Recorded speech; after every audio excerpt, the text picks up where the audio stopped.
자, 오늘은 우리 성령 강림 주일입니다. 정말 특별한 날이에요. 2000년 전에 오순절날 그 마가의 다락방에 성령이 임한 사건, 우리 성경에 나오잖아요. 그 사건을 기념하는 절기고, 또 이날은 또 교회가 이 땅에 탄생한 중요한 날입니다. 자, 사도행전 여러분 1장 5절을 보시면 요한은 물로 세례를 베풀었으나 너희는 몇 날이 못되어 성령으로 세례를 받으리라 하셨느니라. 자, 이 말씀은요, 예수님이 돌아가시기 전에 약속하신 거예요. 몇 날이 못되어서 너희가 성령으로 세례를 받을 거다. 자, 여기서 몇 날이 의미하는 것은 이제 나중에 우리가 알게 됐잖아요. 예수님이 부활하시고 50일째 되던 날을 말씀하는 거예요. 자, 여기서 우리가 오순절, 자, 이 말이 뭐냐면 여기서 순이 열흘을 얘기합니다. 10. 그리고 그 열흘이 5번, 그래서 오순절, 50일째 되던 날에 성령님이 약속대로 임하십니다. 자, 그리고 이어서 사도행전 1장 8절을 보시면 우리가 잘 아는 말씀이잖아요. 오직 성령이 너희에게 임하시면 너희가 권능을 받는다. 자, 이 말씀은 예수님이 부활하시고 이제 하늘로 승천하실 때 그때 이제 제자들에게 하신 말씀인데, 몇 날이 못 돼서 성령이 이 땅에 임하는데 그때 너희가 성령을 받게 되면 무엇을 얻게 되냐면 바로 권능을 얻게 될 것이다. 자, 영어 성경을 보니까 뭐라고 나와요? Receive power, 능력을 받는다, 이렇게 번역하고 있잖아요. 자, 성령은 그래서 여러분 능력이라는 거예요. 여러분, 그 몇 년 전에 그 우리 코로나 바이러스 때문에 그 우리 고생했잖아요. 그때 우리 주변에 이렇게 보면 참 희한한 일들이 많았습니다. 예를 들어서 이제 제 친구 목사 얘기인데, 자기도 모르게 코로나에 걸린 거예요. 그리고 모른 채로 여러 사람들을 만났어요. 자, 그때 식당에서 냉면을 함께 먹었던 성도님은 코로나에 걸렸고, 자기 때문에. 그리고 똑같은 날 그 저녁에 한 침대에서 함께 잔 사모님은 걸리지 않았다는 거예요. 그날 또 유독 사모님이 이뻐 보였는지 출근하면서 뽀뽀까지 했대요. 그런데 사모님은 걸리지 않았고 그 성도님은 걸렸고. 자, 여러분, 이 성도님하고 이 사모님 차이는 뭐예요? 우리가 잘 알잖아요. 바로 면역력이 있느냐 없느냐. 자, 우리는 면역력을 얘기할 때 영어로 immune system이라고 합니다. 면역 체계가 내 몸 안에 이루어져 있느냐 안 이루어져 있느냐, 이것에 따라서 어떤 바이러스가 침투해도 걸리는 사람이 있고 안 걸리는 사람이 있다라는 거죠. 자, 그렇게 봤을 때 여러분, 면역 체계, 이게 하루아침에 이루어질까요? 아닙니다. 평소에 음식도 잘 먹고 운동도 열심히 하고 또 비타민도 잘 복용하고 이런 사람들이 몸 안에 다 면역체계가 이루어져 있는 거예요. 성령의 능력도 마찬가지입니다. 성령의 능력, 성령은 능력이다. 자, 그러면 이 능력이 면역체계와 같이 내 신앙생활, 내 영혼, 내 삶 속에 딱 이루어지려면 우리가 어떻게 해야 되냐면, 먼저 가장 기본적인 것 두 가지를 해야 됩니다. 첫 번째는 뭐냐면, 먼저 성령 세례를 받으셔야 돼요. 또 두 번째는 뭐예요? 늘 삶 속에서 성령 충만함을 받으셔야 돼요. 저랑 성령 공부 같이 하신 분들은 제가 이 성령 세례랑 성령 충만 차이를 말씀을 드렸고, 또 설교 시간에도 몇 번 제가 말씀을 드렸는데, 자, 오늘은 이렇게 한번 제가 설명을 해 보겠습니다. 성령 세례가 뭐고 성령 충만은 뭐냐? 성령 세례는 예를 들어서 결혼식이에요. 남녀가 만나서 결혼식을 하는 것. 그러면 성령 충만은 뭐냐? 결혼식 후에 부부 관계를 말해요. 여러분, 결혼식은 한 번 하고 끝납니다. 결혼식의 주례사가 어떤 내용이었는지 여러분 기억나시는 분 계세요 지금? 기억 안 날 거예요. 또 그때 하객이 몇 명 왔는지, 또 그때 그 점심이든 저녁이든 그 식사 메뉴가 뭐였는지, 사실 이런 것들은 여러분 앞으로 결혼 생활하는 데 있어서 그렇게 큰 도움이 되지 못해요. 진짜 부부가 잘 사는 비결은 뭐예요? 결혼식 끝나고 나서 그날부터 둘이 얼마나 서로 뜨겁게 사랑하고 배려해주고 이해해주느냐, 여기에 달려 있습니다. 마찬가지입니다. 성령 세례, 이거는 일생에 딱 한 번 받습니다. 언제 받느냐? 내가 말씀을 듣고 예수님 믿어야겠다, 이 마음이 들 때가 바로 성령 세례예요. 그러면 여러분 가운데 이상하네, 정말 그렇다고? 이렇게 의아해 하시는 성도님이 계실 수도 있겠어요. 자, 왜 그러냐? 우리가 잘 아는 말씀, 이 말씀 때문에 그래요. 오순절날 처음에 성령님이 마가의 다락방에 임했을 때 그곳에 120명의 문도가 이렇게 모여 있었잖아요. 자, 그때 그들이 받았던 성령 세례는 그렇지 않거든요. 자, 볼까요? 사도행전 2장 1절에서 4절 말씀.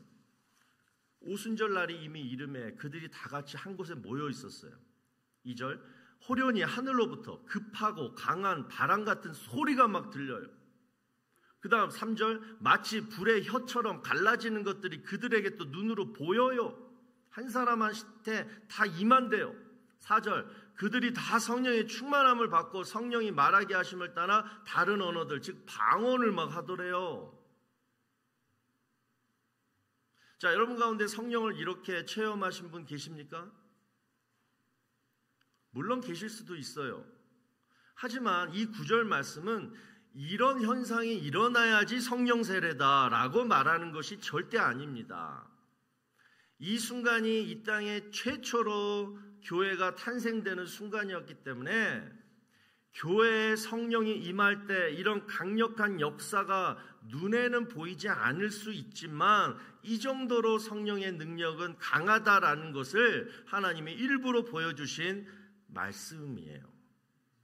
그러니까 우리 6월달 되면은 콜로라도에 뭐가 막 칩니까? 번개 치고 또 천둥 치잖아요.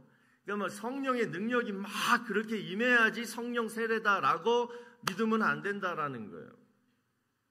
오히려 교회에 성령이 임할 때 그렇게 강하게 역사한다라면 우리 개인적으로 성령 세례를 가장 잘 표현해주고 있는 말씀은 요한복음 3장 8절 말씀입니다. 볼까요?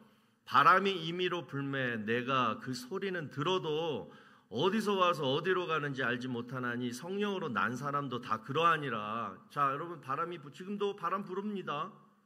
바람이 이렇게 움직이고 있어요. 임의로 바람이 자기 마음대로 지금 이렇게 불어요. 어쩔 때 세게 불고 어쩔 때는 약하게 붑니다. 눈에 보이지도 않아요. 그러나 바람이 분다라는 사실을 우리는 느낌적으로 알게 됩니다. 그 정도로 미세하지만 처음 성령이 우리 안에 거하실 때, 하나님을 믿기로 작정할 때쯤에는 그렇게 성령님이 우리 안에 뭐예요? 우리 마음 안에 조용히 들어오신다라는 거예요. 그냥 번개치고 천둥치고 막 폭풍 쳐서 내 마음에 들어오는 게 아니라 그냥 미세하지만 조용히 스며시 내 마음에 들어온다라는 거. 자, 그 말씀이 요한복음 14장 17절에서 말씀합니다. 그는 진리의 영이라 세상은 능히 그를 받지 못하나니 느끼지 못하나니 이는 그를 보지도 못하고 알지도 못함이라. 그러나 너희는 믿는 자들은 아나니, 나는 알아요. 막 그렇게 크게 안 해도 나는 알아요. 성령님이 나와 함께 거하시고 성령님이 내 속에 계신 것을 나는 믿음으로 알게 되는 거예요. 할렐루야. 이게 여러분 성령 세례입니다. 그러니까 믿는 거예요. 성령이 내 안에 계심을 믿는 거예요. 자, 그래서 성령 세례는 성령님과 함께 내가 한 집에서 함께 사는 것을 말해요. 이제 들어오셨으니까. 그러니까 싱글이었다가 이제 결혼해서 그 이후의 삶을 말하는 거예요. 자, 그런데 이제 우리 다 알잖아요. 결혼해서 한 집에 같이 산다고 늘 행복한 부부가 되느냐? 아니죠. 그 이유로는 뭐예요? 서로가 노력을 해야 됩니다. 바로 이 노력이 성령 충만이에요. 연애할 때는 뭐 얼굴만 봐도 막 그냥 기쁘고 막 뭘 먹든지 뭘 하든지 막 상관없이 막 뭐 옆에 있기만 해도 좋잖아요. 그런데 결혼 후에 막 삭신이 쑤시고 막 앉았다 일어나면 막 아이고 막 할 때쯤 되면 옆에 있으면 어때요? 짜증나는 거예요. 짜증나는 거예요. 그럼 뭘 해야 되느냐? 지금 나이 들어서 그쯤 되면 뭐 어떻게 해야 되냐?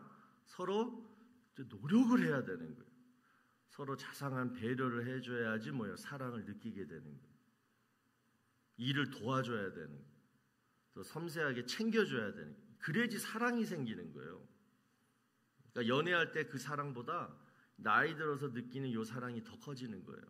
그러려면 뭐라고요? 얼굴 이쁘고 몸매 이렇게 하고 이게 아니라 뭐예요? 서로 일 도와주고 세세하게 배려해주고 이해해주고 그래야지 서로가 잘하게 되는 거예요. 그래야지 사랑이 무럭무럭 자란다. 이거 아닙니까? 자, 여러분, 성령 충만함이 바로 요거예요. 똑같은 공식이에요. 이런 내 노력이에요. 성령님이 알아서 해주시겠지가 아니라 그건 성령 세례였어요. 그건 하나님이 알아서 은혜의 선물로 주신 거고, 성령 충만은 내 노력이에요.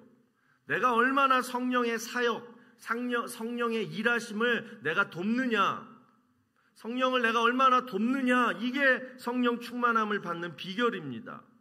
내가 내 안에 아무리 성령님이 계셔도 이미 들어와 계시지만 그 성령의 사역을 내가 돕지 않으면 내가 성령을 못 느껴요. 자, 그러면 성령이 하시는 일이 뭐냐? 내가 도울 일이 뭐냐? 여러 가지가 있지만 가장 중요한 거 두 가지. 첫 번째 뭡니까? 아까 우리 교동문에서도 읽었지만 성령은 진리의 영이라 진리를 깨우치게 하십니다. 하나님의 말씀을 깨닫게 하고 적용시켜 주시는 분이 성령님이에요. 두 번째, 보혜사라 그러죠. 위로자, 상담자, 카운셀러.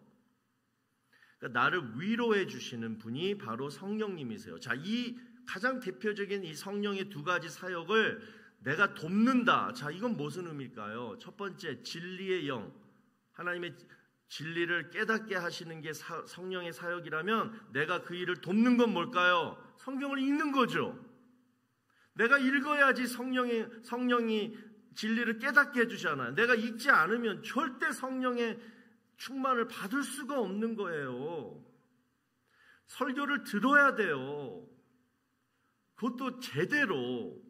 이게 성령의 사역을 돕는 거예요. 이것을 할 때 여러분 성령의 충만함을 지금 받잖아요. 그 노력을 우리가 안 하고 나 성령 충만하고 싶어, 성령을 느끼고 싶어, 성령은 도대체 뭐야? 라고 컴플레인 하시는 분은 어떻게 도와드릴 수가 없어요. 성령이 그냥 어느 날 삑 와가지고 막 나한테 이거 아니에요. 절대 아니에요. 내가 노력을 해야. 첫 번째 뭐하라? 성경을 읽어라. 들어라. 그래야지 성령이 막 역사하신다. 두 번째는 뭐냐? 위로. 성령의 위로 사역을 받는 방법은 뭘까요? 성령으로부터 내가 위로를 받으려면 여러분 내가 뭘 해야 될까요? 두 가지예요. 기도와 찬양이에요. 그래서 우리가 기도할 때 막 마음이 뜨거워지고 눈물도 나고, 그죠? 어떤 근심, 걱정 이런 것들이 막 사라지면서 기쁨, 그죠? 평안이 오고 감사함이 넘치잖아요. 그건 뭐예요? 내가 기도로 노력해서 했더니 성령이 뭐예요? 위로하시는 사역을 내 안에서 막 하시는 거예요. 그게 뭐다? 성령 충만함이라는 거예요. 찬양도 마찬가지예요. 그냥 일상의 삶 속에서 월요일부터 토요일까지 힘들게 너무나 바쁘게 그렇게 살고 왔는데 이날 와가지고 여러분들 막 찬양 뜨겁게 해보세요. 나는 단지 찬양을 크게 그냥 부른 것뿐인데 성령의 사역이 나를 위로하시는 거예요. 그러면서 뭐예요? 막 내 마음이 뜨거워지는 거예요. 그게 성령 충만함이라는 거예요. 그러니까 가만히 있으면 성령 충만 받습니까? 못 받습니까? 못 받아요. 그래서 금요 성령 집회 오시라는 거예요. 아무래도 금요 주일날은 여러분들이 이렇게 있으니까 너무 막 이렇게 하면은 여러분들이 조금 부담될 것 같아서 주일날은 이렇게 좀 하지만 금요일 날은 정말 성령님을 우리 중앙에 딱 모시고 그리고 성령의 사역을 우리가 돕는 차원에서 열심히 찬양하고 열심히 기도하고 막 이러니까 금요 성령 집회 때 오신 분들은 성령을 체험하는 거예요. 성령의 충만함을 얻는 거예요. 여러분들 스마트폰 충전 안 하면 못 쓰잖아요. 우리 성도들 똑같습니다. 성령을 충전 못 받으면 어떤 일이 벌어져요? 아무리 하나님 믿고 뭐 직분이 어떻고 교회를 백날 몇십 년 다녀도 성령의 충전을 못 받은 성도는 어떻게 돼요? 자꾸 마귀가 틈타요. 자꾸 마음이 시험 들어요. 분노가 치밀고 막 이따 얘기하겠지만 우리 마음이 그래요. 교회에 막 불만이 생기고 막 그러는 거예요. 왜냐? 성령이 계신 곳을 어게인스트하게 되는 거예요. 그렇죠? 성령과 친하면 성령의 충만함을 받고 성령과 안 친하면 뭐예요? 성령과 어게인스트하게 되는 거예요. 그러면 성령과 관계된 일들은 다 믿고 다 싫어지는 거예요. 하라는 거 안 하는 거예요.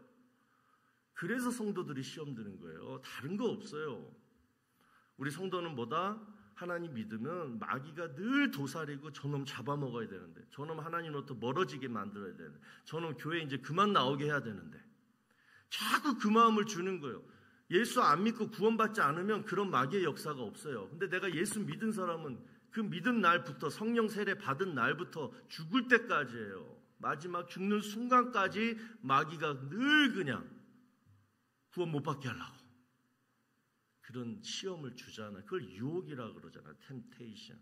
그래서 여러분, 성령 충만함 받는 것도 중요하지만 내가 성령과 어게인스트하게 산다라면 그러면 당장 금요 성령 집회 오시고 당장 성경 열심히 읽으시고 기도하시고 찬양을 개인적으로 열심히 하게 되시기를 바랍니다. 이렇게 성령 충만하지 않으면 아무리 성령 세례, 성령님과 내가 결혼했다고 해도요, 쇼 윈도우 부부밖에 안 돼요. 저는요, 목사지만 또 여러분들도 성도, 우리 다 같이 하나님 자녀들이지만 제일 불행한 게 뭔지 알아요? 하나님을 믿긴 믿는데 쇼 윈도우와 같이 믿는 척하는 거 제일 힘든 거예요. 그거 주일날 왜 나와요? 이 시간에 어디 가서 골프 치고 여행 다니는 게 낫지. 믿음도 없고 그냥 믿는 척하려니까 그냥 오기는 진짜 교회 오기 싫은데 억지로 온 사람들도 있을 거예요. 그건 뭐예요? 성령의 충만함이 없어서 그러는 거예요. 믿는 척하는 거예요. 교회 다니는 척하는 거예요. 그것처럼 불행한 사람들이 어디 있습니까? 가식적으로, 위선적으로 사는 삶. 근데 우리가 그렇게 된다니까요. 성령 충만함을 받지 않으면. 자, 지금까지 제가 꼭 우리가 성도들이 알아야 할 성령에 관한 말씀을 드렸습니다. 자, 이제부터는 우리가 새로운 삶의 변화, 오늘 두 번째 시간인데, 새로운 삶의 변화를 이루려면 우리가 어떻게 해야 되냐면 성령의 도움을 받아야 돼요. 자, 이 얘기를 제가 하려고 하는데, 자, 결론부터 말씀드리면 반드시 성령의 도움을 받아야 된다. 성령의 도움 없이는 우리가 새로운 삶의 변화를 이룰 수가 없다. 자, 그러려면 어떻게 성령의 도움을 받을 수 있느냐? 자, 이 얘기를 하겠습니다. 오늘 본문 37절을 여러분 보시면, 명절 끝날 곧 큰 날에 예수께서 서서 외쳐 이르시되 누구든지 목마르거든 내게로 와서 마시라. 자, 여기서 명절 끝날 곧 큰 날에, 여기서 명절은 초막절을 얘기합니다. 그러니까 이스라엘 민족이 애굽에서 나와가지고 광야 40년 동안 초막 생활했던 것을 기념하기 위해서 지켰던 할러데이예요. 자, 그런데 그 뒤에 보시면 예수께서 서서 외쳐 이르시되 뭐라고 얘기합니까? 자, 다 같이 누구든지 목마르거든 내게로 와서 마시라, 이렇게 말씀하세요. 자, 왜 초막절날 예수님이 이 말씀을 하셨을까? 힌트를 드리자면 광야 40년 동안 이스라엘 백성들을 가장 힘들게 했던 것, 그러면서도 반면에 하나님의 능력이 강하게 나타나셔서 그들이 와 하나님 최고 막 환호성을 지르게 했던 거 뭘까요? 네? 물. 마라라는 지역에서는 물이 써가지고 물을 못 마시니까 또 모세 지도자한테 막 원망하고, 그러니까 뭐예요? 모세가 기도하고 나뭇가지 던지니까 뭐예요? 그 물이 쓴 게 달게 돼가지고 마셨잖아요. 또 르비딤으로 가볼까요? 르비딤이라는 지역에 갔더니 물이 없어요. 이번에는 아예 물이 없어요. 그랬더니 모세가 뭐예요? 반석을 딱 치니까 뭐예요? 물이 콱 몇십만 명이 먹고도 남을 물이 막 그냥 쏟아집니다. 자, 우리 잘 아는 대로 여기서 반석과 나뭇가지는 예수님을 상징해요. 자, 누가 성령의 도움을 얻을 수 있을까? 첫 번째, 내가 목마를 때, 내 삶이 써요, 내 삶에 물이 없어요, 이럴 때 바로 나뭇가지와 반석 되시는 그 예수님을 찾는 성도에게 성령이 임한다라는 거예요. 예수님은 육체로 오셨죠. 육체인 예수님이, 지금 하늘로 승천하신 예수님이 어떻게 우리 마음 안에 오세요? 못 오시잖아요. 그래서 예수님이 대신에 영이신 홀리 스피릿, 성령님을 이 땅에 보내주신 거예요. 마음 안에 들어오라고. 그래서 목마를 때, 삶이 힘들 때, 그때 하늘에 계신, 지금 중보기도 하시는 그 예수님을 우리가 찾을 때, 그때 성령이 들어와 주셔서 우리의 삶을 새롭게 해 주신다라는 거예요. 예수님은 여러분 우리를 너무 잘 하십니다. 37절에 뭐라 그랬어요? 목마르거든 내게로 와서 마시라. 그 앞에 뭐라고 얘기해요? 누구든지예요. 그러니까 하나님이 우리 사람을 지으실 때 다 목마르도록 지으셨어요. 자, 왜냐? 목이 말라야지 우리는 예수님을 찾거든요. 그래서 시편 63편 1절 말씀을 보시면 하나님이여 주는 나의 하나님이시라. 내가 간절히 주를 찾되 물이 없어 마르고 황폐한 땅에서 내 영혼이 주를 갈망하며 내 육체가 주를 앙모하나이다. 내 삶에 물이 없어서 마르고 황폐할 때, 그때 우리는 예수님을 찾게 된다는 거예요. 여러분 삶이 메마르고 황폐하십니까? 요즘 막 비즈니스가 잘 안 돼서 돈이 마르고, 또 인간관계 문제가 있어서 사랑이 마르고, 또 내 몸이 약해지고 병이 생겨서 건강이 마르고, 그래서 우울증도 생기고 자격지심도 생겨서 아예 통틀어서 내 삶이 마르고 황폐해졌다라면 여러분 예수님을 찾으시기 바랍니다. 그러면 성령이 여러분을 도와주시는 거예요. 두 번째, 누가 성령의 도움을 얻게 되냐면 본문 38절 오늘 본문 보시면 나를 믿는 자는 성경의 이름과 같이 그 배에서 생수의 강이 흘러나오리라. 자, 여기서 배란 여러분의 배예요. 배따지, 배. 이 배를 얘기해요.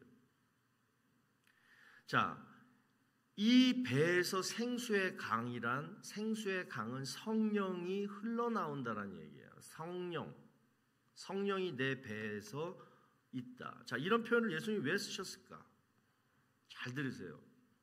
여러분, 우리 인간의 뱃속에는 모든 인간의 욕망, 더러움, 또 만병의 원인이 가득 차 있습니다. 우리 뭐 뇌물 또는 뭐 사기친 돈, 막 이런 나쁜 돈을 받을 때 보통 어떤 표현을 써요? 그 돈을 먹었다라는 표현을 써요. 그러니까 나쁜 돈을 내가 가질 때 그 돈을 내가 먹었다, 이런 표현을 써요. 왜 그럴까요? 우리 뱃속에 있는 나쁜 욕망이 그 돈을 집어먹은 거예요. 또 쇠에 녹이 씁니다. 여러분, 녹슬다. 그런데 이 녹이 어떻게 어디서 생깁니까? 쇠 안에서 녹이 만들어지는 거예요. 외부에서 어떻게 해가지고 녹이 만들어진 게 아니라 쇠 안에서 녹이 만들어지는 거예요. 그 녹이 결국은 뭐예요? 그 쇠를 전체 잡아먹습니다. 부식시켜버려요. 우리 배 안에 있는 인간의 욕망이 마찬가지예요. 인간의 욕망은 외부에서 생기는 거 아니에요. 그 사람 때문이 아니에요. 내 환경 때문이 아니에요. 원래 우리 속은, 이 뱃속에는 그런 욕망이 있어요. 계속 생겨나요. 그 욕망이 결국은 나를 잡아먹는 거예요. 내 삶을 잡아먹는 거예요. 그래서 예수님이 하시는 말씀이 뭐냐면 성령의 도움 받아야 돼. 그러려면 뭐라? 배청소해라 이거예요. 배청소. 다시 말해서 성령이 찾아오면 너의 모든 욕망에서 벗어나서 깨끗한 상태로 돼야 되는데, 그게 성령이 찾아오면이 아니라 성령이 찾아오기 전에 니네가 스스로 네 배청소를 하라라는 거예요. 그러니까 여러분, 신앙생활 그냥 멍하니 있으면 여러분 절대 안 됩니다. 제가 어저께 새벽 예배 때도 얘기했는데 신앙은 훈련이에요. 훈련하는 자와 훈련 안 하는 자는 완전히 틀려요, 여러분. 그 훈련은 교회에서 물론 하지만 여러분들 개인 훈련이에요. 그래서 디스플린, 혼자 자기 절제도 하고 스스로 자기 훈련을 해야 되는 거예요. 배 청소도 마찬가지예요. 내가 요즘 배에 너무나 기름이 꼈어. 욕망의 기름, 더러운 덩어리들. 자꾸 내 자아가 세지고 내 고집이 세지고 하나님 말씀도 안 들으려고 그러고 사람 다 싫고 그런 마음이 딱 느껴지면 여러분 교회 오셔서든 아니 집에서든 막 배청소를 하셔야 돼요. 하나님 용서해 주세요. 하나님 잘못했어요. 하나님 저 새롭게 해주세요. 이럴 때 어떻게 한다? 성령님이 오시는 거예요. 성령님이 오시는 거예요.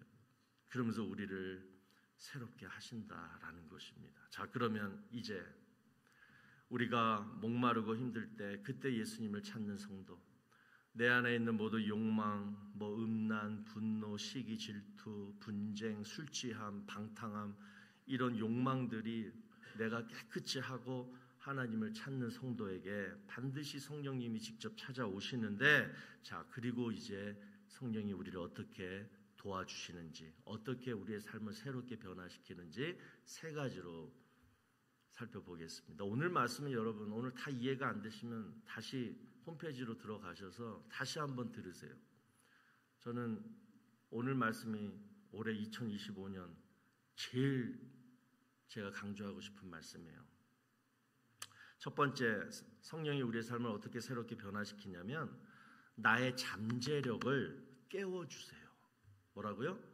나의 가지고 있는 가능성, 잠재력을 성령님이 깨워주세요. 그게 성령님이 나를 새롭게 변화시켜 주시는 거예요. 자, 우리 모두에게는 여러분 잠재력이 있습니다. 나이 상관없어요. 잠재력이 있어요. 무한한 가능성이 있어요. 자, 고기 잡던 어부였던 그 베드로, 우리 예수님이 딱 베드로 보고 뭘부터 딱 보셨어요? 야, 시몬이잖아, 시몬. 너 시몬아, 너는 잠재력이 있는 애구나. 그래서 이름을 그 자리에서 바꿔줘요. 뭐라 그래요? 반석, 베드로, 피터. 이름을 바꿔줘요. 너의 잠재력은 반석이야. 이름을 지어줘요. 자, 그런데 보세요. 그 잠재력이 언제 나타납니까? 예수님이 이름을 지어줬을 때? 아니에요. 예수님과 3년 동안 함께 사역했을 때? 아니에요. 잠재력은커녕 부족한 모습, 다혈질, 배반, 이런 것만 우리는 봤잖아요. 복음서에서. 언제 그 잠재력이 팍 나오냐면 오순절날 성령이 강림했을 때, 즉 베드로가 성령 충만함을 받았을 때, 그때 그 잠재력이 확 나타나는 거예요. 뭐예요? 그 어부가 설교했더니 3,000명이 회개하고 구원의 역사가 일어나고, 성전 민문에 앉아있던 안전뱅이 일어나 걸어라 했더니 걷고, 그 잠재력이 나타나지는데 그 처음 계기가 뭐였냐? 성령 충만함을 받았다라는 거예요. 그러니까 복음서에서 나오는 베드로랑 사도행전에 나오는 베드로랑은 완전히 달라요. 그래서 사도행전 1장 8절에 오직 성령이 너에게 임하시면 뭘 받는다? 권능을 받는다. 이 권능이 바로 여러분 내 잠재력을 깨워주는, 나타내게 해주는 능력인 줄로 믿으시기를 바랍니다. 이 권능을 우리도 받을 수가 있어요. 지금까지 내가 40년, 50년, 60년, 70년, 80년을 살았는데 하나님이 나에게 주신 그 잠재력을 단 한 번도 나타내지 못했다라면 오늘 이 시간 여러분 결단하세요. 성령님 내 안에 오셔서 내 잠재력을 일깨워 주세요. 내 삶 속에 나타나지게 해주세요. 기도하시길 바랍니다. 두 번째, 성령이 우리의 삶을 어떻게 새롭게 하시느냐? 좌절된 꿈을 회복시켜 주십니다. 여러분들에게도 좌절된 꿈들이 있으시죠? 좌절된 꿈이란 아마 두 가지일 것 같아요. 하나는 내가 열심히 했는데 못 이룬 꿈일 수도 있고, 또 하나는 처음부터 이루어지지 않을 허황된 꿈을 내가 잘못 꾸었을 수도 있습니다. 그러나 공통점은 두 개 다 내가 간절히 바랬다라는 것이고 결국 안 이루어져서 내 마음이 상했다라는 거예요. 그리고 나중에는 그 꿈을 그냥 포기해요. 이걸 우리는 좌절된 꿈이라고 얘기합니다. 자, 그런데 예수님의 제자들이요, 이 좌절된 꿈 중에서 두 번째 꿈을 꿨어요. 예수님이 이스라엘의 왕이 되시면 우리는 최소 국무위원이 될 것이다. 허황된 꿈을 잘못 꾸었어요. 자, 그런데 예수님이 돌아가시자마자 그 꿈이 그 꿈은 허황된 꿈, 잘못된 꿈이었다라는 것을 알고 뭐예요? 다락방에 모여서 절망하고 있었습니다. 좌절하고 있었어요. 자, 그때 예수님이 나타나세요. 벽을 뚫고 나타나셔요. 그리고 하시는 말씀 두 가지 말씀. 첫 번째, 샬롬, 너희에게 평강이 있을지어다. 그리고 이어서 하신 말씀이 뭔지 알아요? 기억나시는 분? 바로 하신 말씀이 성령을 받으라 이거였어요. 꿈이 좌절되고 절망하고 정말 그러고 있는 사람한테 예수님이 하신 말씀이 야 평안해라 라고 그냥 이 정도는 그리팅 인사예요. 굿모닝 그냥 이 정도예요. 그 당시 샬롬은. 정말 예수님이 그들에게 하고 싶었던 말은 뭐냐? 성령을 받으라 이거였어요. 그리고 성령을 그들이 받았다라면 그리고 제대로 꿈을 다시 꾸게 되고 그 꿈을 이루게 되잖아요. 하나님의 나라를 확장시키고 예수님의 사도로 부르심 그 목적대로 명예롭게 순교하게 되잖아요. 여러분 꿈이란 인생의 목표입니다. 소원입니다. 바람입니다. 또 내가 앞으로 살아가야 할 이유입니다. 이게 꿈이에요. 자, 그런데 여러분 지금 그 꿈이 있으십니까? 요엘서 2장 28절을 보시면 그 후에 내가 내 성령을 만민에게 부어주리니 너희 자녀들이 장래일을 말할 것이며 너희 늙은이는 꿈을 꾸며 너희 젊은이는 이상을 볼 것이며 여기서 늙은이는 꿈을 꾸고 젊은이는 이상 여기서 꿈과 이상이 다 꿈이에요. 내 인생의 목표, 바람, 소원, 내가 살아가야 할 이유 요엘 선지자가 이미 예언을 한 게 뭐냐면 나이와 상관없이 성령이 임하면 꿈을 갖게 된다라는 거예요. 살아가야 할 이유가 생긴다라는 거예요. 그게 누가 주느냐? 성령이 준다라는 거예요. 무슨 말입니까? 성령이 임하면 여러분 좌절된 꿈이 회복되는 줄로 믿으시기 바랍니다. 다시 새로운 꿈을 갖게 해주신다라는 거예요. 언제? 성령이 임하시면. 오늘 기도하세요. 난 요즘 꿈도 없이 그냥 매너리즘에 빠져서 그냥 살아가는데 성령님 하나님이 앞으로 이루실 그 꿈을 제가 다시 회복하기를 원합니다. 그 꿈을 가지고 남은 세월 내가 정말 그 꿈을 이루기 위해서 열심히 즐겁게 살아가기를 원합니다. 그 꿈을 알게 해주세요 라고 성령님 도와달라고 기도하셔야 되는 거예요. 세 번째, 성령이 우리의 삶을 어떻게 새롭게 하시느냐? 속사람을 강건케 하십니다. 자, 여기서 속사람이란 우리의 마음이에요. 마음이 건강해진다라는 말이에요. 아까도 말씀드렸지만 여러분 우리 마음 아래는 정말 더러운 것들, 욕망들이 가득합니다. 그 욕망들이요 우리의 육체와 삶을 갉아먹어요. 자, 그래서 어떻게 보면요 사실은 육체적인 건강보다 이 마음 건강을 우리는 더욱더 신경 써야 됩니다. 그래서 성경에 뭐라 그래요? 영혼이 잘된 같이 범사가 잘되고 몸이 강건해진다라고 얘기하는 게 바로 이거예요. 마음 건강. 사도 바울이 에베소 성도들을 위해서 기도할 때 어떻게 기도합니까? 에베소서 3장 16절 보세요. 여러분이 여러분 스스로를 위해서 또는 여러분 자녀들을 위해서 여러분 부모님을 위해서 항상 기도할 것이 바로 이거예요. 성령으로 말미암아 내 자녀의 속사람이 내 자녀의 마음이 뭐예요? 능력으로 강건하게 해주시옵소서. 여러분의 속사람을 위해서 신경 쓰셔야 되고 남을 위해서 기도할 때 그 사람의 속사람을 위해서 기도하시기를 바랍니다. 그래서 분명히 말씀하는 거예요. 속사람이 건강하려면 뭐가 필요하다? 성령으로 말미암아. 여러분 혹시 마음이 지금 상하고 다치신 분 계십니까? 또 내 성품은 정말 안 좋아. 정말 내 성품이 정말 예수님의 성품으로 변하고 싶어. 이런 분들 계십니까? 방법이 없어요. 그냥 성령님으로 말미암아 성령님께 도움을 구하세요. 성령의 9가지 열매 여러분들 뭐예요? 사랑. 한번 잘 생각해 봐요. 내 마음에 이 성령의 9가지 열매가 있다라면 얼마나 내 마음이 건강해질까 생각해 봐요. 첫 번째 사랑, 그 다음 희락, 기쁨, 그 다음에 화평, 오래 참음, 자비, 양선, 충성, 온유, 절제. 자, 이 9가지 성령의 능력, 성품이 내 마음 안에 있다라면 여러분 절대 웬만한 일 가지고 우리 마음 안 상합니다. 늘 예수님처럼 살아가게 돼요. 내 몸도 스트레스 받아서 막 병 안 걸려요. 성령의 능력이 필요한 거예요. 다른 게 아니에요.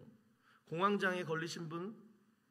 여러분 공황장애 걸렸다고 수술합니까? 병원 날짜 잡아가지고 수술대 올라가서 뭘 치료할 거예요? 수술, 뭐 배를 자르고 뭘 어떻게 할 거예요? 공황장애. 결국 마음 치료예요. 마음 치료예요. 여러분, 오늘까지 마음이 약해져서 시험 들어서 상해서 그래서 새로운 삶을 지금 시작도 못 하시는 분들 아마 계실 거예요. 내 마음 때문에 내 삶이 황폐되고 새로운 시작을 못하고 뭔가를 하려고 하는데 자꾸 제동이 걸리고 이게 뭐가 문제지? 이런 분들 해결 방법은 오직 성령의 도움을 받는 것밖에 없습니다. 사람 찾아다니면서 인터넷 찾아 뒤지면서 뭘 해야 되지? 그거 해결 방법 아니에요. 첫 번째, 성령님께 성령님 도와주세요. 내 마음을 다스려 주세요. 내 마음 안에 임재하셔서 끈적으로 역사해 주세요. 뭘 해야 될지 알려주세요. 누가복음 11장 13절에 여러분 오늘 이 말씀 정말 여러분들이 은혜 받았으면 좋겠어요. 보세요. 누가복음 11장 13절 다 같이 한번 읽습니다. 시작.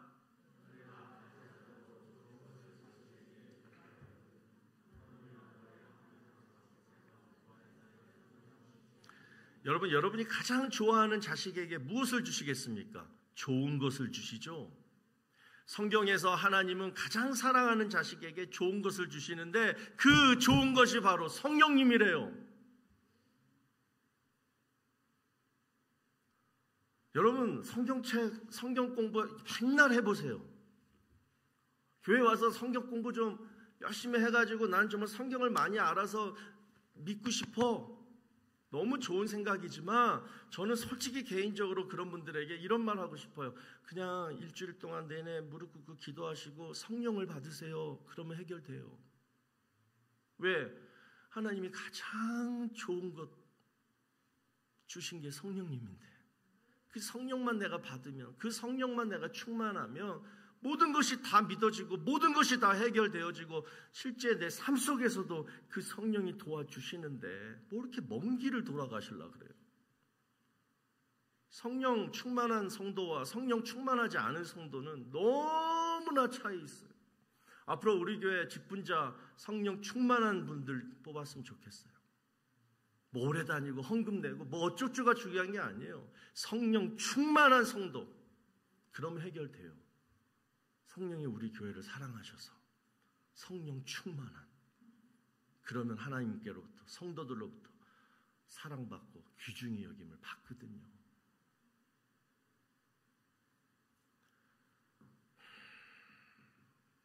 자, 그러면 다시 정리합니다.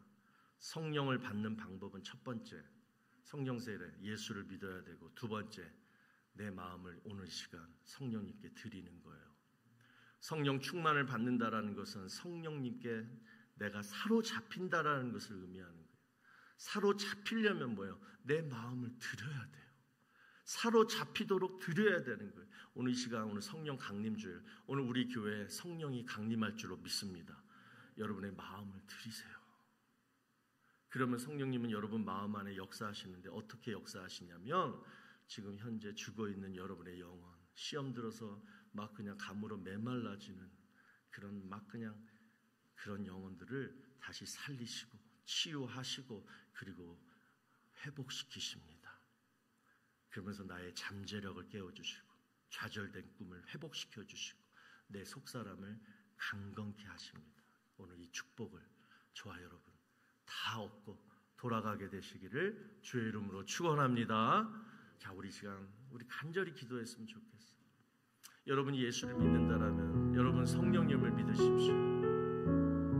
여러분 성령님은 살아계신 영입니다. 지금도 여러분 마음 안에 계십니다. 근데 내가 노력하지 않아서 그 성령을 못 느끼는 것뿐이에요. 오늘 말씀 여러분 꼭 기억하셔서 정말 성령은 내가 노력하지 않으면 성령을 내가 못 느낀다.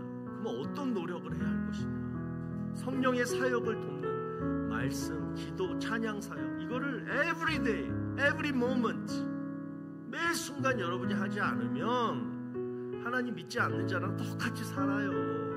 오히려 하나님의 교회를 무너뜨리고 성도들의 마음을 아프게 하는 그런 마귀 짓을 해요. 왜? 성령과 어게인스트 하고 있으니까. 여러분 성령 충만함이 정말 우리 모두에게 필요한 거예요. 그 성령 성령 충만함을 받을 때 여러분의 잠재력이 나타나지고 좌절된 꿈이 다시 회복되고 무엇보다도 여러분 마음 건강이 회복이 되는 거예요. 이것을 위해서 우리 이 시간 다 같이 간절하게 이 시간 성령 충만하게 해달라고 다 같이 기도하겠습니다. 아버지 하나님, 이곳에 살아계신 성령님께서 우리 가운데 임재하셔 주신 줄로 믿습니다. 비록 우리 눈에는 소리도 들리지 않고 눈으로도 보이지는 않지만 바람이 임의로 분으로도 우리가 바람을 알듯이 이 시간 성령이 우리 가운데 임재하여 주신 줄로 믿습니다. 이제 우리가 그 성령을 부여잡고 그 성령의 사역을 도움으로 말미암아 우리가 성령 충만함을 얻기를 원합니다. 말씀 보게 해 주시옵소서. 기도하게 하여 주시옵소서. 찬양하게 하여 주시옵소서. 그래서 내 힘과 의지와 내 생각과 내 고집으로 사는 삶이 아니라 성령의 능력, 성령의 권능을 받아서 성령 충만함으로 주시는 그 하나님의 도움, 우리의 꿈과 우리의 잠재력과 우리의 마음 건강이 회복되고 그로 말미암아 우리의 삶이 풍요롭게 되어지는 그러한 놀라운 역사가 일어나게 하여 주시옵소서. 이 시간 성령의 강권하신 능력, 성령의 불로 우리의 마음을 다 태워 주시옵시고 새롭게 성령과 함께 동행하며 살아가는 우리 모든 성도들 다 되게 하여 주시옵소서. 성령의 역사가 강건하게 일어나게 하여 주시옵소서. 육체적으로 연약한 성도들에게도 아버지 성령의 치유의 능력이 임하게 하여 주시옵소서. 마음에 시험 든 자 주여 아버지 하나님 십자가의 보혈의 용서와 사랑으로 덧입혀 주시옵시고 눈 녹듯이 다 녹아지게 하여 주시옵시고 오 주님의 얼굴을 바라보며 하나님의 자녀로서 평강과 거룩한 마음이 찾아들 수 있도록 성령님 심령들을 도와주시옵소서.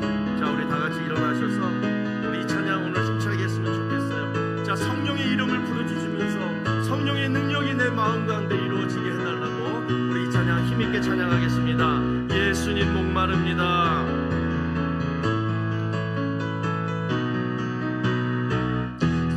예수님 목마릅니다.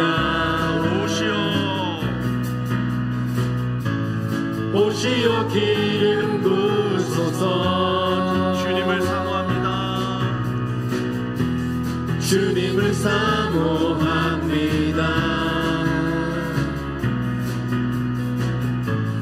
오셔서 채워주소서.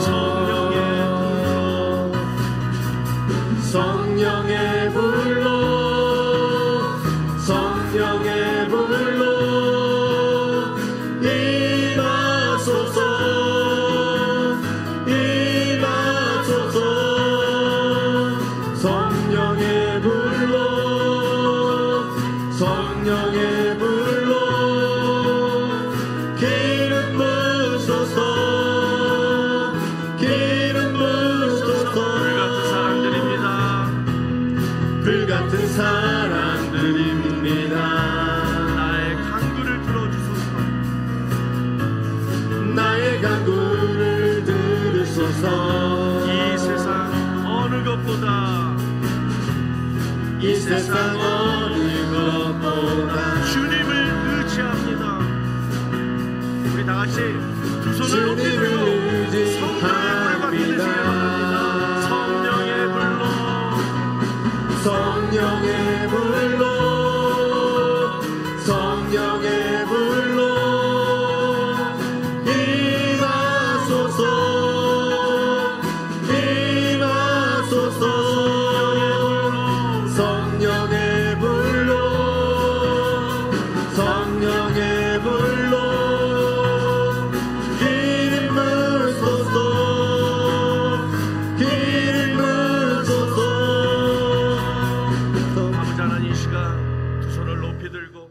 성령을 의지하며 성령의 능력과 성령의 불을 사모하며 성령을 의지한 모든 자에게 아버지 하나님 성령의 권능을 입혀 주시옵소서.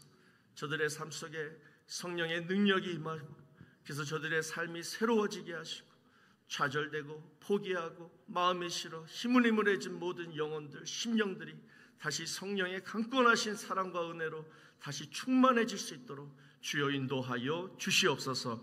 이제는 우리 구주 예수 그리스도의 무한하신 은혜와 하나님 아버지의 지극하신 사랑하심과 성령님의 감화 감동 위로 교통하심이 인생이 목마를 때, 또 내 안에 욕망이 가득해질 때, 인생의 허무함을 느끼고 죄를 짓는 것이 아니라 오히려 이 시간 내 마음 안에 계신 그 성령님을 의지하여 성령의 충만함으로 새로운 권능을 받아서 이제 새로운 삶의 변화를 이루고자 이 시간 결단하며 돌아가는 사랑하는 주의 성도들 머리 위에와 가정과 자녀와 일터 위에 이제로부터 영원토록 함께 있을지어다. 아멘.